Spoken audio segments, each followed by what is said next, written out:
꿀벌의 개체수가 늘어나면 이들은 새로운 보금자리를 위해서 발전적인 분립을 도모합니다. 주로 늦봄과 초여름 사이에 이런 일이 일어납니다. 기존의 보금자리는 새롭게 선출된 여왕벌과 젊은 일벌 3분의 1에게 남겨주고 나머지 일벌 3분의 2와 기존의 여왕벌은 새로운 보금자리를 찾아서 떠납니다. 그런데 이들이 새로운 보금자리를 찾는 과정이 흥미롭습니다. 먼저 정찰 업무를 담당할 벌들을 세웁니다. 그들은 가까이 혹은 멀리 다니면서 한 10여 군데의 새로운 보금자리를 후보지를 모색합니다. 그 후에 돌아와서 전체 벌들에게 후보지를 알려줍니다.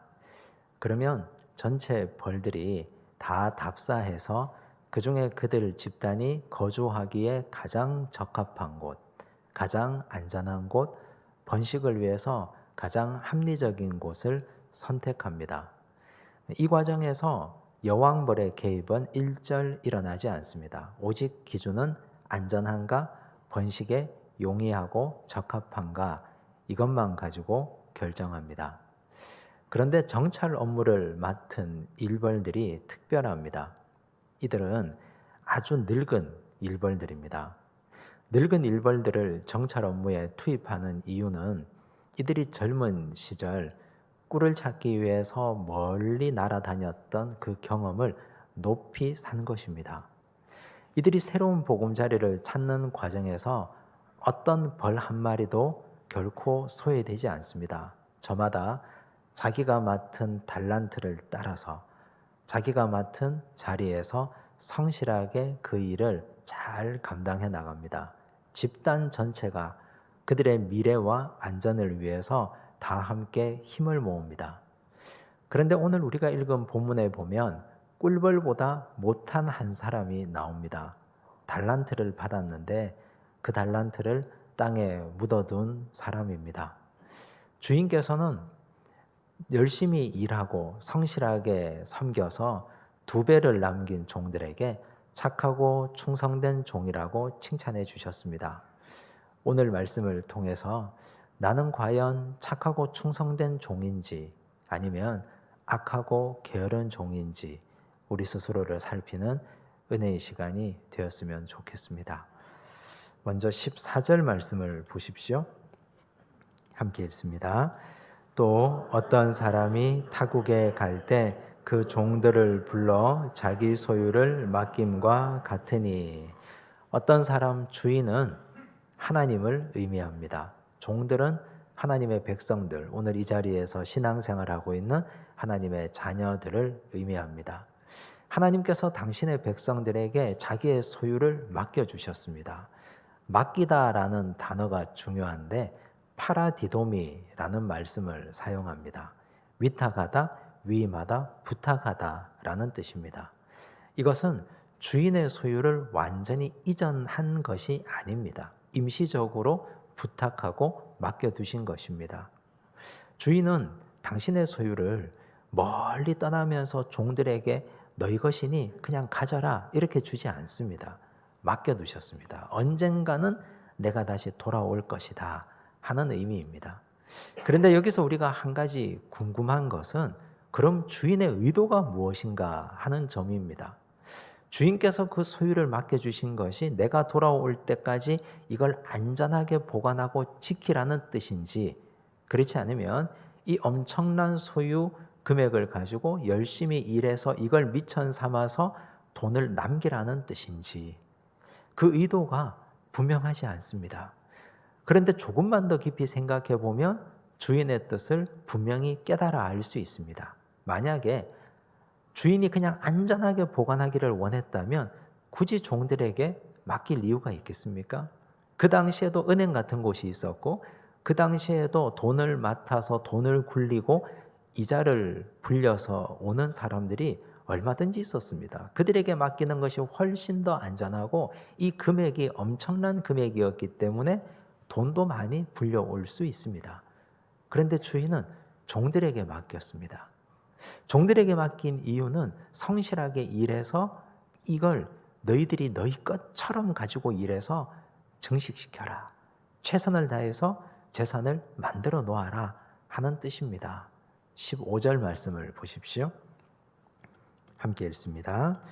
각각 그 재능대로 한 사람에게는 금 5달란트를, 한 사람에게는 2달란트를, 한 사람에게는 1달란트를 주고 떠났더니 각각 그 재능대로 맡겨주셨습니다. 이걸 보면 주인은 그 종들을 잘 알고 있음을 알 수 있습니다. 종들의 속성이 어떤지, 그들의 기질이 어떤지, 그들이 어떤 능력을 가지고 있는지에 따라서 주인은 달란트를 맡겼습니다. 그래서 능력이 많은 사람, 가진 것이 많은 사람에게는 많은 것을 주셨고, 그러나 한 가지를 하되 꼼꼼하게 깊이 있게 성찰하고 깊숙이 일을 잘하는 사람에게는 1달란트를 주셨습니다. 그래서 너의 재능대로 내가 주노니 너는 그 재능대로 성실하게 일해서 최선을 다해서 남기거라, 이렇게 부탁하셨습니다. 그런데 주인이 맡긴 이 달란트가 우리가 생각하는 것 상상 이상으로 굉장히 큰 금액입니다. 1달란트는 그 당시 통용되는 가치로 노동자의 15년 품삯에 해당하는 돈입니다. 한 푼도 쓰지 않고 노동자가 돈을 다 모으면 15년 동안 모아야 금 1달란트를 모을 수 있습니다. 그런데 5달란트를 맡기고 2달란트를 맡기고 1달란트를 맡겼습니다. 굉장히 큰 금액 아닙니까? 우리는 여기서 주인의 의도, 그리고 우리가 이 말씀을 통해서 예수님께서 비유를 통해서 주시고자 하는 의미 2가지를 깨닫습니다. 첫 번째는 원래부터 내 것이었던 것은 단 한 가지도 없다는 것입니다. 종들이 이 달란트를 받아서 열심히 쓰다 보면, 열심히 남기고 사용하다 보면 마치 처음부터 내 것이었던 것처럼 착각하기 쉽습니다. 그런데 그건 원래 주인께서 맡겨두신 것입니다. 시간의 한계를 두고 내가 돌아올 때까지만 네가 관리하라 하고 맡겨두신 것입니다. 우리도 그렇지 않습니까? 내가 지금 가지고 있는 건강, 재산, 내 집, 일터, 사랑하는 가족, 자녀, 내가 수십 년 동안 일구어온 이 모든 것들이 사실은 내 것이라고 생각하기가 쉽습니다. 그런데 더 깊이 들여다보고 올라가 보면 주인 되신 하나님께서 나에게 맡겨두신 것입니다. 하나님께서 맡겨두신 것은 파묻어 놓으라고 맡겨둔 것이 아니라 성실하게 일을 감당해서 열심히 남기라고 맡겨두신 것입니다. 그래서 우리는 만약 내 것이라면 내 마음대로 해도 됩니다. 땅에 파묻어 놓든지, 아니면 다 나누어주고 끝내버리든지, 아니면 내 마음대로 사용하든지, 그건 아무런 문제가 될 것이 없습니다. 그런데 주인의 것이기 때문에, 하나님께서 나에게 부탁하신 것이기 때문에 우리는 주인의 의도대로 이걸 잘 사용해야 될 의무가 있는 것입니다. 2번째, 여기서 우리가 배워야 할 것은 누구도 타인을 의식하면 안 된다는 뜻입니다. 5달란트 받은 종은 2달란트, 1달란트 받은 종을 경멸해서는 안 됩니다. 그들을 무시해서는 곤란합니다. 주인께서 재능대로 주셨기 때문입니다. 사람마다 다 다르지 않습니까? 어떤 사람은 5가지 일을 한꺼번에 할 수 있는 사람이 있고, 어떤 사람은 한 가지 일을 꼼꼼하게 더디더라도 차근차근 하는 사람이 있지 않습니까?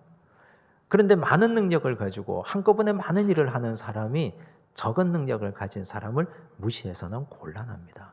또한 반대로 1달란트 받은 사람이 5달란트 받고 2달란트 받은 사람을 시샘해서도 곤란합니다. 나는 왜 이것밖에 받지 못했을까? 그렇게 해서 스스로 자기 연민에 빠지고 주변을 둘러보고 타인을 보고 자기가 괜히 약해 보이고, 주인은 왜 나를 이렇게 평가하실까? 그것 때문에 마음 상해서는 곤란하다는 뜻입니다. 그런데 사실 우리는 이 부분에서 걸려 넘어질 때가 굉장히 많습니다. 사람을 사귀고 살아가다가 보면 보이는 것이 사람이고 그 사람이 가진 것이 내 눈에 들어오기 때문에 상대적으로 내가 박탈감을 느낄 때가 많이 있습니다. 그런데 들여다보면 내가 가진 한 달란트도 굉장히 많은 자본금입니다. 노동자의 15년 품삯에 해당할 만큼 주인은 이미 나에게 많은 것들을 주셨습니다. 그런데 내 눈에는 5달란트 받은 사람, 2달란트 받은 사람이 보이는 걸 어떻게 하겠습니까? 예수님의 제자 베드로도 역시 그랬습니다. 예수님께서 부활하신 후에 낙향에서 물고기 잡고 있는 베드로, 요한, 제자들을 찾아간 적이 있습니다. 그때 베드로는 마음이 몹시 힘들었습니다. 예수님을 3번이나 부인했기 때문입니다. 예수님을 저주하고 맹세하고 부인했습니다. 그리고 예수님을 볼 낯이 없어서 고향에 가서 물고기 잡고 있습니다. 예수님께서 제자들을 만나기 위해서 갈릴리 호숫가에 가십니다. 밤새도록 물고기 잡고 피곤에 지쳐있는 그들을 위해서 주님은 숯불을 피워 놓으시고 떡을 구워 놓으시고 방금 잡은 물고기를 가져오라. 물고기를 구우시고 와서 조반을 먹으라. 식사 대접을 하셨습니다. 그리고 주님께서 베드로에게 말씀하십니다. 네가 나를 사랑하느냐? 3번이나 물으시고 네가 나를 사랑하면 내 양을 먹이라. 사명을 주셨습니다. 베드로에게서는 감격스러운 일입니다. 내가 주님을 3번이나 부인했는데 이렇게 찾아오셔서 다시 사명을 주시다니. 그런데 문득 베드로 곁에 있는 요한은 어떻게 될까 궁금했습니다. 그래서 주님께 묻습니다. 요한복음 21장 21절 22절입니다. 함께 읽습니다. 이에 베드로가 그를 보고 예수께 여짜오되 주님, 이 사람은 어떻게 되겠사옵나이까? 예수께서 이르시되 내가 올 때까지 그를 머물게 하고자 할지라도 내게 무슨 상관이냐? 너는 나를 따르라 하시더라. 베드로가 왜 이렇게 물었을까요? 왜 요한이 신경 쓰이는 것일까요? 이유가 있습니다.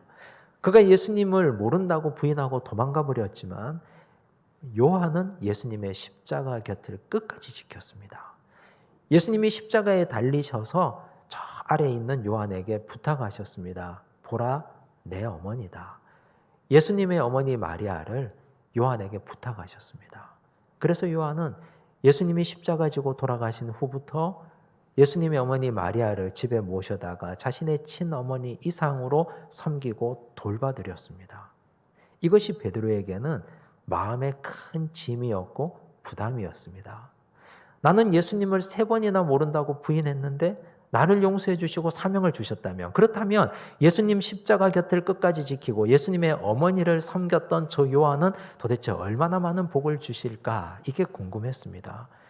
그래서 주님께 물어본 것입니다. 그런데 그때 주님의 대답이 이렇지 않습니까? 내가 돌아올 때까지, 즉 재림할 때까지 그를 살려둔다 할지라도 그게 너에게 무슨 상관이냐?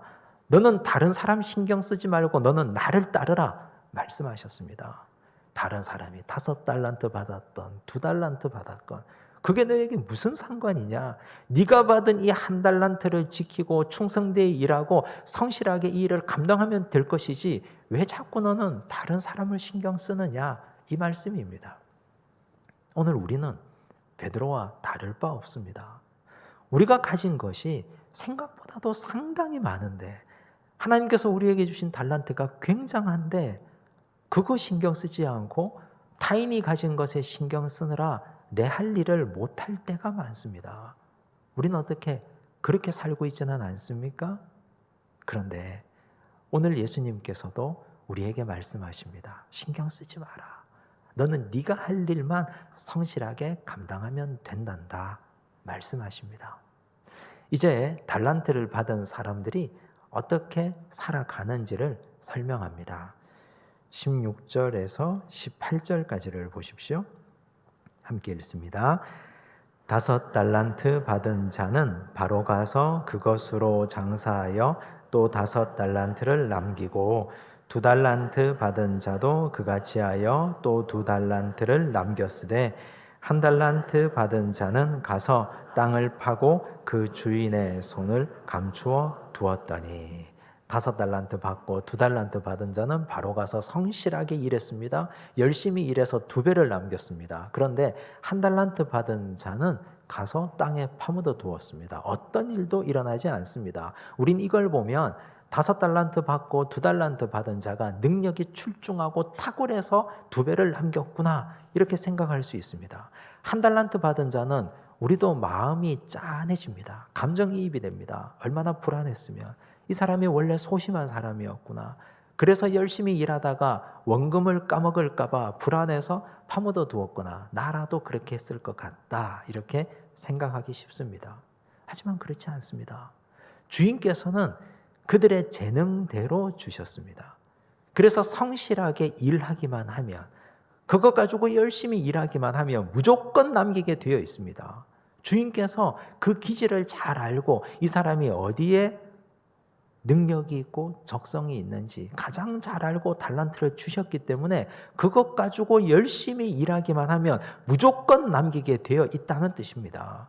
그래서 이 사람들의 능력이 탁월해서가 아니라, 원래부터 뛰어나서가 아니라 주인께서 그들을 잘 알기 때문에 주신 것 가지고 성실하게 일하기만 했는데 2배를 남겼습니다. 능력과 아무런 상관없이. 그런데 한 달란트 받은 자는 태도가 문제입니다. 이건 능력의 문제가 아니라 태도의 문제입니다.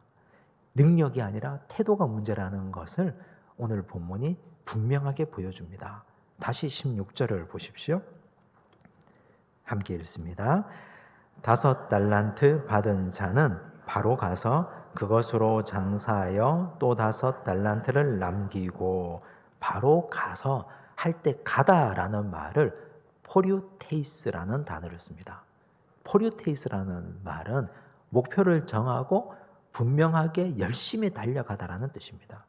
목표가 있고 그 정한 목표를 위해서 열심히 달려가는 걸 포류테이스라고 말합니다. 그런데 18절을 보십시오. 함께 읽습니다. 1달란트 받은 자는 가서 땅을 파고 그 주인의 돈을 감추어 두었더니, 이 사람도 갔습니다. 16절에도 갔고 이 사람도 갔습니다. 그런데 이 사람의 가다라는 동사를 헬라어 원어에서는 아펠톤이라는 단어를 씁니다. 이 말은 등을 돌리고 떠나가다라는 뜻입니다.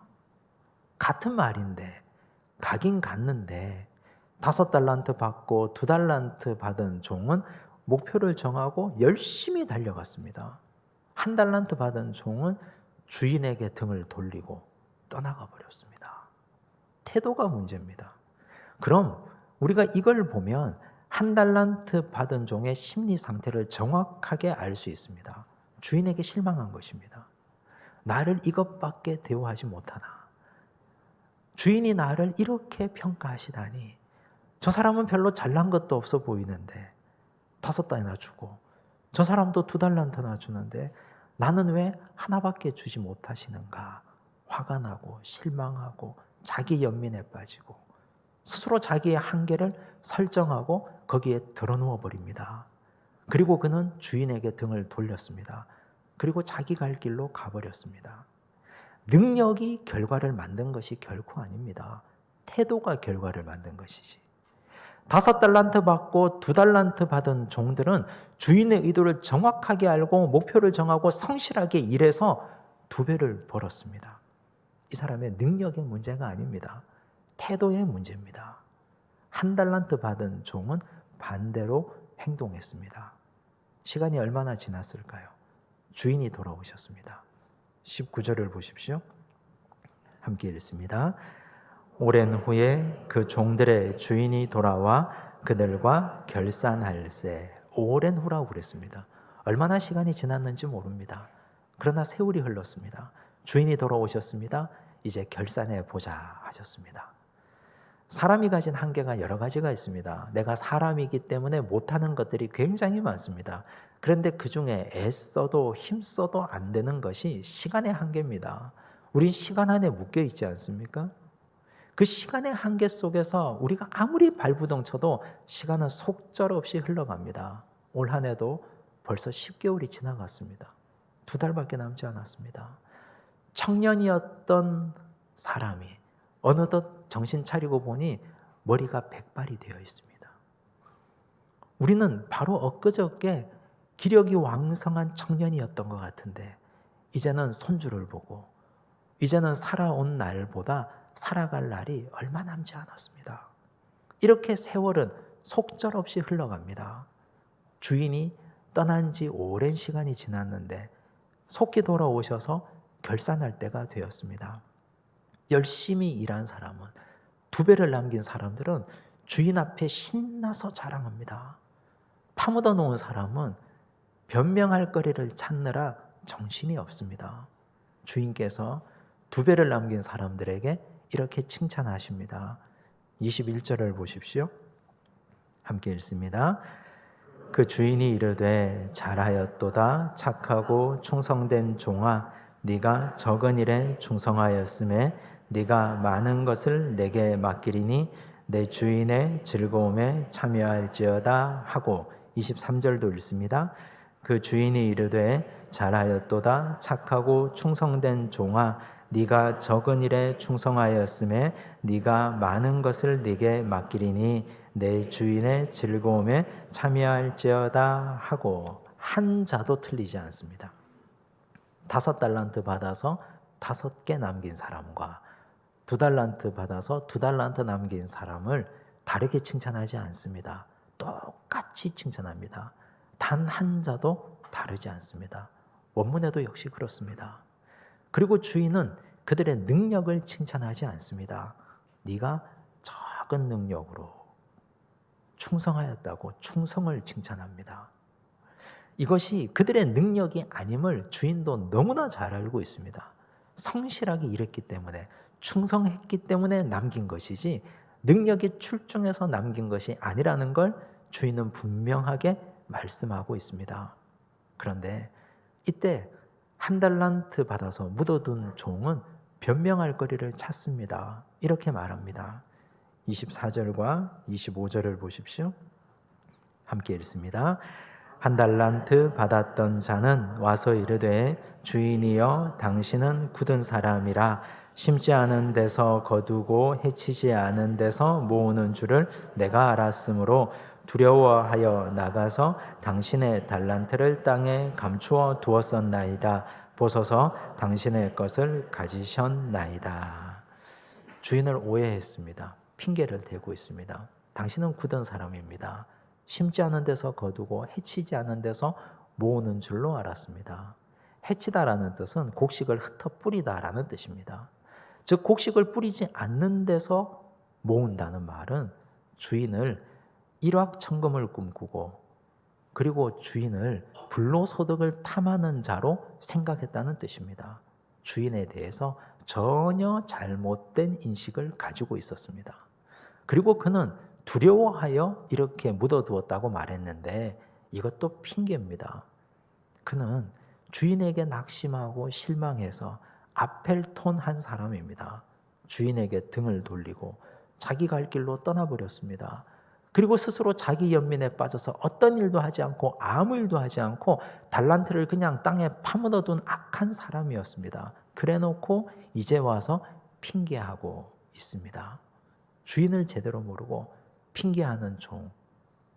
주인은 자신을 이렇게 표현하십니다. 28절을 보십시오. 함께 읽습니다. 그에게서 그 1달란트를 빼앗아 10달란트 가진 자에게 주라. 우린 여기서 아주 중요한 사실을 발견해야 됩니다. 10달란트 가진 자라는 걸 자세히 보셔야 됩니다. 여기 가지다라는 건 상태를 의미하는데 에콘티라는 단어를 씁니다. 그런데 이상하지 않습니까? 이 사람이 10달란트를 이미 가지고 있다고 말씀하셨습니다. 이미 소유하고 있다고 말씀하셨고 그 사람에게 그 1달란트까지 주라고 말씀하셨습니다. 그러면 이 사람은 11달란트를 가지게 됩니다. 그런데 원래 우리 상식으로 논리적으로 따지자면 자본금은 회수해야 되지 않습니까? 5달란트를 자본금으로 주셨고 이 사람들이 5달란트를 남겼으면 주인이 원래 맡겨주신 자본금 5달란트는 다시 찾아오셔야 됩니다. 그런데 거기서 한 걸음 더 나아가면 원래 종들은 자본금 자체가 없었기 때문에 주인이 투자를 하셨습니다. 수익의 50%는 내가 가져가마, 7.5달란트는 내가 가지고 2.5달란트는 네가 가져라, 이렇게 해도 황송할 것입니다. 그런데 주인은 그렇게 하지 않습니다. 다 주셨습니다. 10달란트를 다 주셨습니다. 초기에 투자하신 자본금까지 한 푼도 회수하지 않고 다 주셨습니다. 이걸 통해 우리가 배울 것이 무엇입니까? 주인이 어떤 분이십니까? 주인은 임시적으로 우리에게 파라디도미 위탁하셨습니다. 위임하셨습니다. 그런데 그걸 가지고 성실하게 일해서 남기면 원래 주인이 위탁하신 것, 원래 내 것이 아니었는데 그걸 이제는 너 것으로 하라고 등기 이전해 주신다는 뜻입니다. 이건 너의 것이다. 성실하게 일했으니 열심히 일했으니 너의 것이다. 그런데 한 달란트 받은 종은 주인에게 이렇게 변명합니다. 당신의 달란트라고. 당신의 달란트를 도로 가져가십시오. 이 사람 말 그대로 되었습니다. 가져와서 열심히 일한 사람에게 다시 줘버렸습니다. 있는 것도 빼앗겼습니다. 하나님께서 우리에게 원래 내 것이 아니라 맡겨두신 것이 있는데 그걸 가지고 주인의 의도와 뜻을 알고 열심히 일하고 성실하게 섬기고 봉사하면 하나님은 시간이 지나서 내 것이라고 인정하시고 다 우리에게 허락해 주시는 분이십니다. 이런 하나님이 어떻게 불로소득을 탐하는 분이십니까? 우리에게 다 주시는 하나님이신데 한 달란트 받은 종은 그 하나님을 제대로 인정하지 못하고 깨닫지 못하고 잘 몰랐습니다. 그래서 그는 한 달란트 받았을 때 그것 때문에 낙심하고 실망하여 주인을 원망하고 등을 돌리고 아펠톤 떠나버렸습니다. 있는 것까지 다 빼앗기는 가장 불행한 사람이 되고 말았습니다. 여러분, 오늘 우리는 2021년에 11월에 첫 주를 보내고 있습니다. 하나님이 우리에게 주신 달란트가 얼마나 많이 있습니까? 어떤 분은 5달란트, 어떤 분은 2달란트, 어떤 분은 1달란트를 받았는데 하나님이 나에게 맡겨주실 때 그 의도대로 행동하고 섬기고 봉사하고 열심히 남기고 계십니까? 어떤 분은 묻어두고 계시는 분도 있고 어떤 분은 성실하게 그 일을 감당하는 분도 계십니다. 성실하게 감당하면 원래 내 것이 아니었는데 내 것으로 하나님이 허락해 주실 것입니다. 내년이 되면 또 교회에서도 많은 일꾼들이 필요합니다. 하나님이 나에게 교회학교 교사의 달란트를 주셨다면 성실하게 그 일을 잘 감당하셔야 됩니다. 찬양하는 사명을 주셨다면 그 일을 성실하게 감당하셔야 됩니다. 그 외에 크고 작은 달란트를 주셨다면 그걸 묻어두어서는 곤란합니다. 시간은 속절없이 화살같이 빠르게 흘러갑니다. 어린 시절 10대, 20대 철없던 시절을 제외하고 청년의 시절, 바쁘게 살아가던 시절도 제외하고 노년이 되어서 아무것도 할 수 없는 시절을 빼버리면 우리가 받은 달란트 가지고 하나님 앞에 성실하게 섬기고 일하고 봉사할 시간이 과연 얼마나 됩니까? 우리에게 남아있는 시간이 이제 단 몇 년이나 되겠습니까? 건강한 육체로 아버지께서 기뻐하실 성실한 일꾼이 될 그 시간들이 얼마나 남아있습니까? 시간을 속절없이 흘려보내는 일이 없기를 바랍니다. 주인께서는 이 1달란트 받았다가 묻어둔 종에게 이렇게 책망하십니다. 26절을 보십시오. 함께 읽습니다. 그 주인이 대답하여 이르되 악하고 게으른 종아, 나는 심지 않은 데서 거두고 해치지 않은 데서 모으는 줄로 네가 알았느냐. 게으른 종은 이해가 됩니다. 게을렀으니까. 아무 일도 하지 않고 땅에 파묻어 두었으니까. 그런데 악한 종이라고 말씀하셨습니다. 왜 그렇게 말씀하셨을까요? 우리는 악은 타인을 해치는 것을 악이라고 생각합니다. 칼을 들고 위협하든지 타인의 건강과 생명을 위협하든지 돈을 빼앗든지 타인의 재산상에 손해를 입히든지 그걸 악한 사람이라고 말합니다. 그런데 하나님이 보시기에 악은 받은 달란트를 묻어둔 것이 악입니다. 그것 가지고 하나님 나라의 확장을 위해서 애쓰고 그것 가지고 이 땅을 천국으로 만들고 그것 가지고 하나님 기뻐하시는 사명을 감당하라고 주셨는데 아무것도 하지 않고 묻어둔 것이 하나님 보시기에 악한 일입니다. 반면에 2배를 남긴 종들에게는 착하고 충성된 종이라고 하셨습니다. 충성은 이해됩니다. 그런데 그들이 열심히 일해서 충성되었는데 왜 착한 종입니까? 주인의 말씀에 순종했기 때문입니다. 우리 모두가 언젠가는 하나님께서 우리에게 맡겨두신 달란트를 결산할 때가 올 텐데 그때 악하고 게으른 종으로 책망받지 않기를 바랍니다. 우리 모두가 착하고 충성된 종으로 하나님 앞에 쓰임받는 귀한 주의 백성들로 성장하시고 살아가시기를 바랍니다. 기도하겠습니다. 하나님 아버지 감사합니다. 우리가 받은 달란트가 많이 있습니다. 하나님은 우리의 기질대로, 성품대로, 재능대로 많은 달란트를 주셨는데 우리는 쓸데없는 비교의식 때문에 주님께 등을 돌리고 묻어두고 있을 때가 많았습니다. 주님이 언젠가 결산할 때가 되어서 우리를 심판하실 때 악하고 게으른 종아, 이런 책망 듣지 않기를 원합니다. 능력보다 태도를 보시는 하나님 앞에 성실하게 섬기고 최선을 다하여 일하여 착하고 충성된 종아, 이 칭찬 받기를 원합니다. 주여, 우리가 지금까지 파묻어둔 달란트 다시 파헤쳐 그것 가지고 주께서 기뻐하시는 사명의 자리에 서게 하옵소서.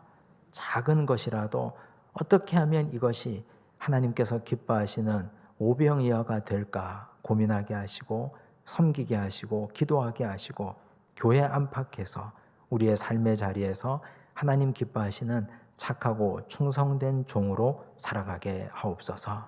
모든 말씀 예수님 이름으로 기도드리옵나이다. 아멘.